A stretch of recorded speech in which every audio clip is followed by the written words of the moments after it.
போலியாக இந்த மக்களை மிரட்டுவதற்காக ஆஸ்பத்திரிக்கு சென்றிருப்பதாக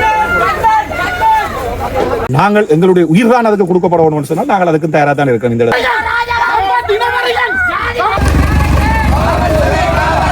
அனுரகுமார திசாநாயகம் நான் உங்கள் ஒரு சட்டத்தை படிப்பிக்க விரும்புகிறோம். மாவீரர் தினங்கள் முடிந்து இருக்கிற பொழுது இந்த இலங்கைக்கு நடந்த அநியாயங்களை நீங்க பாக்குறீங்க. மிக மோசமாக தாக்கிவிட்டு இந்த ஓஐசி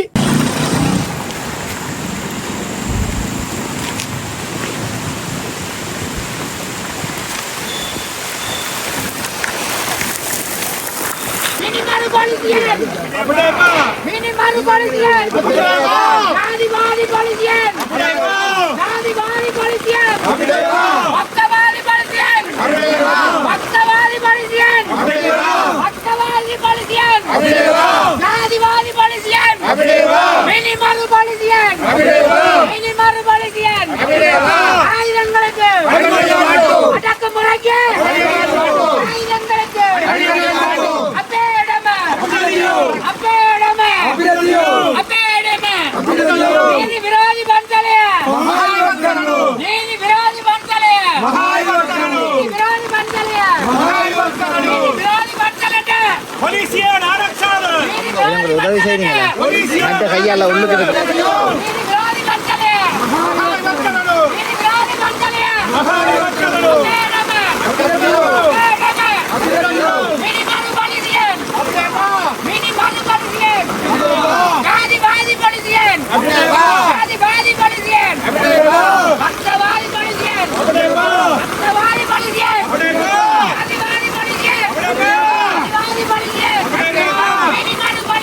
தமிழீழ தாயக பிரதேசத்தினுடைய வடபிராந்தியம் காங்கேசன்துறை பகுதியிலே கையிட்டி எனும் வளம் பொருந்திய ஒரு கிராமத்திலே சிங்கள பௌத்த பேரினவாதத்தினுடைய ஆதிக்கத்தின் உச்சமாக வடகிழக்கு தாயகத்தினுடைய இனப்பெரும்பலை மாற்றுகின்ற வகையிலே தமிழர்களுடைய காணிகளை அபகரித்து சட்டவிரோத விகாரை ஒன்று கட்டப்பட்டு 3 வருடங்களை கடந்து நிற்கிறது.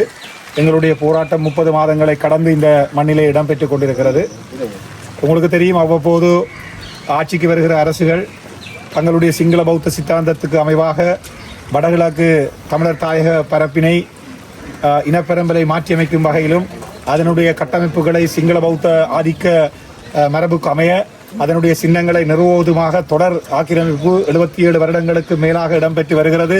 தமிழர் தாயக பகுதியிலே ஒரு இனப்படுகொலை, மக்களை அழிப்பதாக ஒரு இனப்படுகொலை நடந்தேறி 77 வருடங்களாக இன அழிப்பு நடவடிக்கையாக இந்த கட்டமைப்பு சார் இனப்படுகொலை ஒன்று இடம்பெற்று வருகிறது என்கின்ற எங்களுடைய குற்றச்சாட்டுகளை நிரூபிக்கின்ற வகையிலே இன்றைக்கு இருந்து கொண்டிருக்கின்ற இந்த சிங்கள பௌத்த பேரினவாதத்தினுடைய தேவநம்பிய திசவினுடைய காலப்பகுதியாக சொல்லப்படுகிற ஒரு போலியாக புனையப்பட்ட மகாவம்ச வரலாற்றை கொண்ட புனையப்பட்ட அந்த வரலாற்றை கொண்டவர்கள் இங்கே நிறுவியிருக்கிறார்கள். இது தொல்பொருள் சின்னங்கள் இதிலேயுமே இடம்பெற்ற ஒன்று அல்ல. இவர்கள் வேண்டுமென்றே சிங்கள பௌத்த பேரினவாதிகள் இந்த காணிகளை, அப்பாவி மக்களுடைய காணிகளை அபகரித்து இதனை கட்டியிருக்கிறார்கள். இன்றைய தினம் நாங்கள் கடந்த காலங்களைப் போல இந்த வீதியோரமாக எங்களுக்கு அனுமதிக்கப்பட்ட சட்டத்திட்டங்களுக்கு அமைவாக இந்த மண்ணின் மைந்தர்களாக இந்த உள்ளூராட்சி மன்றங்களுக்கும் இந்த தேசத்துக்கும் வரி செலுத்துபவர்களாக இந்த பாதையோரத்திலே நாங்கள் கடந்த 30 மாதங்களுக்கு மேலாக செய்து வருகிற எங்களுடைய இந்த போராட்டம் இதிலே கொட்டகை அமைத்து நாங்கள் போராடி கொண்டிருந்த பொழுது மாற்றலாகி வந்திருக்கிற மீட்டியா கொட்டை எம்பிலியபிட்டியாவினுடைய மீட்டியா கொடையில் இருந்து மாற்றலாகி வந்திருக்கிற போலீஸ் பொறுப்பாதிகாரி ஒருவர் கடந்த போலீஸ் அதிகாரியை விட தான் மிக கொடூரமானவன் என்பதனை இந்த மண்ணிலே மக்களுக்கு நிறுவி சென்றிருக்கிறார். குறிப்பாக பலாலி மக்களை பாதுகாக்க வேண்டிய, இந்த ஜனநாயக போராட்டத்தை பாதுகாக்க வேண்டிய போலீஸ் ஓஐசி உதயகுமார மிருகத்தனமாக, மிக மோசமாக ஒரு பயங்கரவாதி போல மக்கள் மீது வன்முறையை பிரயோகித்து அந்த கட்டமைப்புகளை எல்லாம் பிடுங்கி சென்றிருக்கிறார். இந்த உதயகுமார வார்த்தைகளை பாவித்திருக்கிறார் தமிழ் மக்கள் மீது. தமிழ் மக்களை மிக மனம் புண்படுத்துகிற வகையிலே, அவர்களுடைய அந்த இனத்தை மாசுபடுத்தும் வகையிலே அவர் அந்த காவியுடையை தரித்துக் கொண்டு போலீசார் சீருடையில இருந்து அவர் அந்த காட்டுமிராண்டித்தனத்தை காட்டியிருக்கிறார். இங்கே பெண்கள் பலர் வந்திருந்தார்கள். உங்களுக்கு தெரியும், இந்த போராட்டத்திலே மாணவர்கள், படிக்கிறவர்கள் என்று பலதரப்பட்ட வகையிலும் பெண்களை கையாள்வதற்கு ஒரு பெண் போலீசார் உத்தியோகத்தர் அங்கே இல்லாத சந்தர்ப்பத்திலே இந்த போலீஸ் நிலையங்கள், அதாவது யாழ் மாவட்டத்திலே இந்த வலிகாமம் பகுதியில் இருக்கிற 10க்கும் மேற்பட்ட அச்சுவேலி, நெல்லியடி, மருதங்கேணி, தெல்லிப்பளை, இளவாலை, காங்கேசந்துறை, இவ்வாறு கல்வெட்டித்துறை, இவ்வாறு பல இடங்களிலிருந்து போலீசாரை இன்றைக்கு இங்கே கொண்டு குவிச்சு வச்சு இந்த அராஜக நடவடிக்கையை செய்து எங்களை மிக மோசமாக தாக்கிவிட்டு இந்த ஓஐசி நாங்கள் அறிகிறோம் இப்பொழுது சட்டத்திலே பி அறிக்கையை போட்டு போலியாக இந்த மக்களை மிரட்டுவதற்காக ஆஸ்பத்திரிக்கு சென்றிருப்பதாக தகவல் வந்திருக்கிறது. எந்த அடிப்படையில் அவர் போனார் என்று தெரியாது. வீடியோ பார்க்குறவங்களுக்கு எல்லாருக்கும் தெரியும்.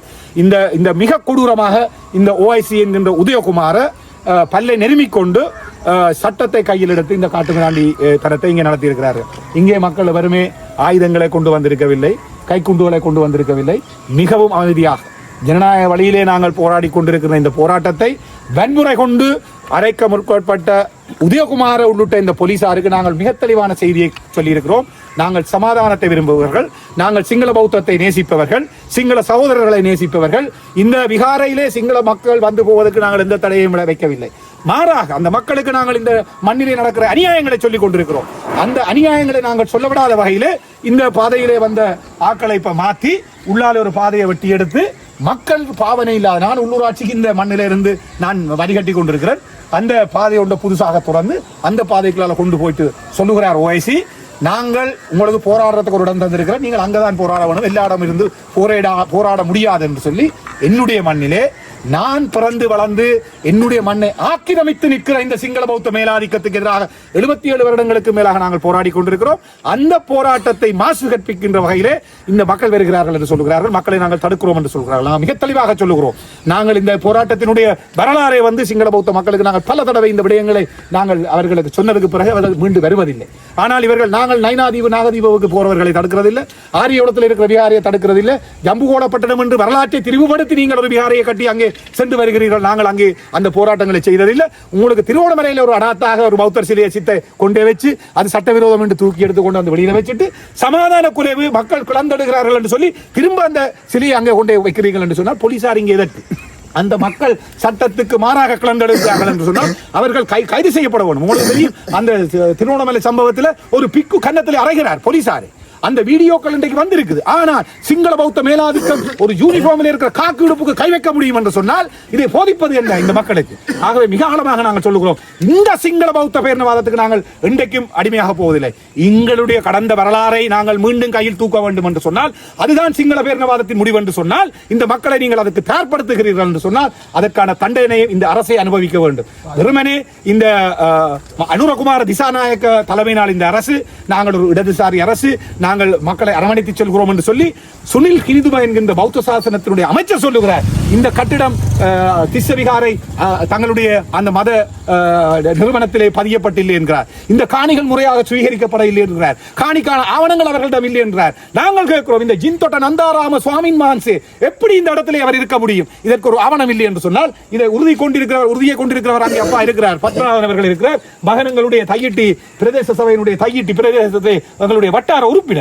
ஆகவே நாங்கள் கேட்கிறோம், நாங்கள் உறுதிகளோடு ரோட்ல நிற்கிற பொழுது உறுதியில்லாத சிங்கள பௌத்த பேரினவாதம் என்கின்ற ஒற்றை முகத்தோடு அந்த இடத்துல அந்த விகாரி அவர்களுக்கு நிறுவ முடியும் என்று சொன்னால் நாங்கள் மிக அழுத்தம் திருத்தமாக ஒரு செய்தியை சொல்ல விரும்புகிறோம். நாங்கள் இந்த சட்டத்தை மீறி நீங்கள் உங்களோட சட்டத்தில் ஒரே சட்டத்தை ஸ்ரீலங்கா அரசாங்கம் தென்பகுதியில் சிங்கள மக்களை போஷிக்கின்ற பாதுகாக்கின்ற சட்டமாகவும் தமிழ் மக்களுக்கு எதிராக அதனை அனைத்து ஜனநாயக ஒடுக்குமுறைக்குமாக அதை பாதிக்கிற இந்த சட்டத்தை நாங்கள் ஏற்க தயாராக இல்லை. எங்களை பொறுத்தவரையிலே எங்களுக்கான சட்டங்களை ஆக்குகிற அதிகார சபையை நாங்கள் வேண்டி நிற்கிறோம். ஆகவேதான் நாங்கள் சொல்லுகிறோம், இந்த சுயாட்சி சம்பந்தமாகவும் இந்த போலீஸ் அதிகாரங்கள் காணி அதிகாரங்கள் மாற்றப்பட்டு கொண்டு போகிற இந்த அரசியலுக்கு நாங்கள் கடந்து இந்த அரசியலை செய்ய வேண்டும். நாங்கள் சர்வதேசத்துக்கு நாங்கள் முறையிடுகிறோம். ஏனென்று சொன்னால் இந்த போலீஸ் இன்றைக்கு நடந்த அராஜகம் பற்றி எங்களுக்கு பலாலி போலீஸில் போய் கம்ப்ளைண்ட் போடலாம். உங்களுக்கு தெரியும், மீடியா என்கின்ற ஒரே ஒரு ஆயுதம் தான் எங்களுக்கு இந்த ஜனநாயகத்தினுடைய 5வது தூணாக இருக்கிற இந்த ஊடகம் ஒன்று மட்டுமே தான். இன்றைக்கு நீங்கள் 5 பேர் தான் எங்களுடைய உயிருக்கும் பாதுகாப்பு. ஆகவே இந்த ஆயுதத்தை மட்டும் கொண்டேதான் நாங்கள் இப்ப போராடுகிறோம். ஜனநாயகத்தினுடைய 5வது தூணாக சொல்லப்படுகிற இந்த ஊடகத்தினூடாகத்தான் எங்களுடைய செய்திகளை கொண்டு சேர்த்துக் கொண்டிருக்கிறோம். இன்றைக்கு இந்த இடத்துல நடந்த அராஜகத்தை போலீஸ் ஓஐசி உங்களுக்கு தெரியும், அவர் பாய பல்ல நெருமுறாருன்னு சொல்லுவாங்க, தத்மிட்டிக்கான இப்படி நெருமி கொண்டிருந்த எங்களை மிரட்டி அந்த அந்த வீடியோவை நாங்கள் பார்ப்போம். இதில் நீங்கள் எங்களுடைய இந்த சமூக வலைத்தளங்களில் பார்த்தீங்கன்னு சொன்னால் அந்த OIC என்கின்ற அந்த பொறுப்பான பதவியில் வகிக்கிற ஒருவர் இவ்வாறானவராக இருக்கும் பொழுது இந்த பலாலி மக்களுக்கான பாதுகாப்பை யார் வழங்குவது? இதுதான் நாங்கள் அனுரகுமார்ட்ட கேட்கிறோம். இன்றைக்கு இதில் போராடுவதற்கு இந்த மக்கள் பயந்து ஒடுங்கி போயிருக்கிறார். இன்றைக்கு இந்த ஆக்கிரமிப்பையும் இந்த அராஜகத்தையும் பார்த்தோன்னு சொன்னால் இந்த மக்கள் போராடுவதற்கு தயங்குவார்கள். ஆகவேதான் இந்த ஒடுக்குமுறைக்கு எதிராக நாங்கள் கலந்தள வேண்டும். இந்த இடத்திலே ஊடகங்கள் மூலமாக நீங்கள் எங்களுக்கு தாருகிற ஒத்துழைப்பை நாங்கள் எங்களுடைய சிறந்தாழ்ந்த நன்றிகளை சொல்லிக் கொள்கிறோம். பயங்கரவாத தடுப்பு சட்டத்தை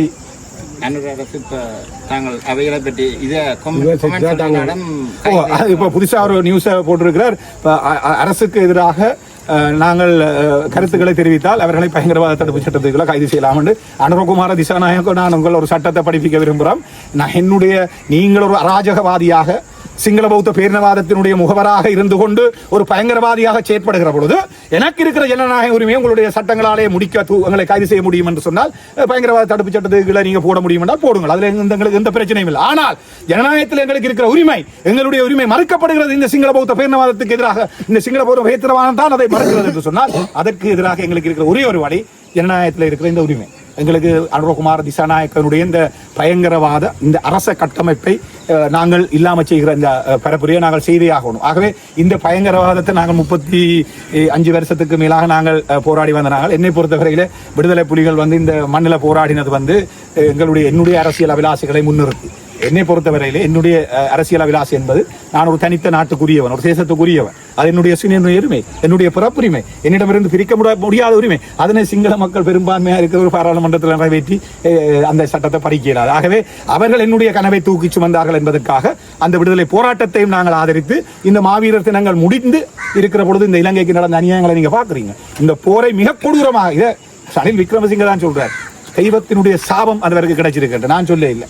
சரிதான, இடதுசாரிகளாக இருக்கிறவர்களுக்கு அவர்களுக்கு நம்பிக்கை இல்லாமல் இருக்கலாம். ஆனால் ஏதோ ஒரு தியாகம் இந்த மண்ணிலே நடந்திருக்கிறது. அதனை கொச்சப்படுத்துகின்ற வகையிலே சிங்கள பௌத்த பேரினவாதம் எடுக்கின்ற அனைத்து நடவடிக்கைகளுக்கும் எதிராக நாங்கள் இந்த மண்ணிலே போராடுவோம். எங்களுக்கு இந்த மண்ணில் எங்களுடைய சகோதரர்கள் உறவினர்கள் உயிரை கொடுத்து போராடி இருக்கிறார்கள்.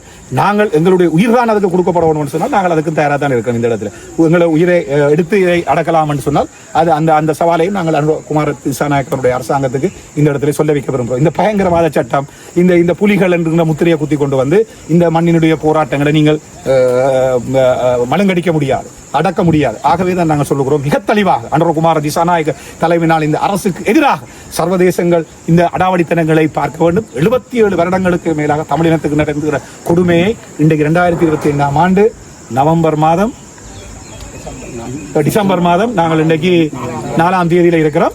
4ஆம் தேதியிலேயும் எந்த ஒரு மாற்றமும் இல்லாமல் 77 வருடங்களாக இந்த மண்ணிலே கண்டு வருகிற சிங்கள பௌத்த மேலாதிக்கத்தினுடைய சிந்தனையைத்தான் உதயகுமாரவிலும் பார்த்தோம், அனுரகுமார திசானாவிலும் பார்க்கிறோம். ஜின்தொட்ட நந்தாராம தேரர் என்கின்ற அந்த சுவாமி இந்த விகாரை அமைத்திருக்கிற அவரிடம் பார்க்கிறோம். இந்த அப்பாவி மக்கள் இந்த தங்களுடைய உறுதிகளை வைத்து போராடுகிற இந்த போராட்டத்துக்கு ஒரு நியாயம் கிடைக்க வேண்டும். இது தமிழர் தாயக பிறப்பினுடைய ஒரு பகுதி. குறிப்பாக எங்களுடைய விடுதலை போராட்டத்தோடு மிக தொடர்புபட்ட ஒரு மண். இந்த மண்ணுக்கு இருக்கிற வரலாற்றை உலக வரைபடத்திலிருந்தே தையிட்டி மண்ணை நாங்கள் எடுக்க இயலாது. அப்படி மிக காத்திரமான போராட்டத்தை தமிழ் தேசியத்தோடு நின்று நிகழ்த்திய மண்ணிலே தான் இந்த போராட்டமும் ஆரம்பிக்க வேண்டும் என்று சொன்னால் அதை நாங்கள் ஆரம்பிக்கிறதுக்கு தயாராகவே இருக்கிறோம். நன்றி.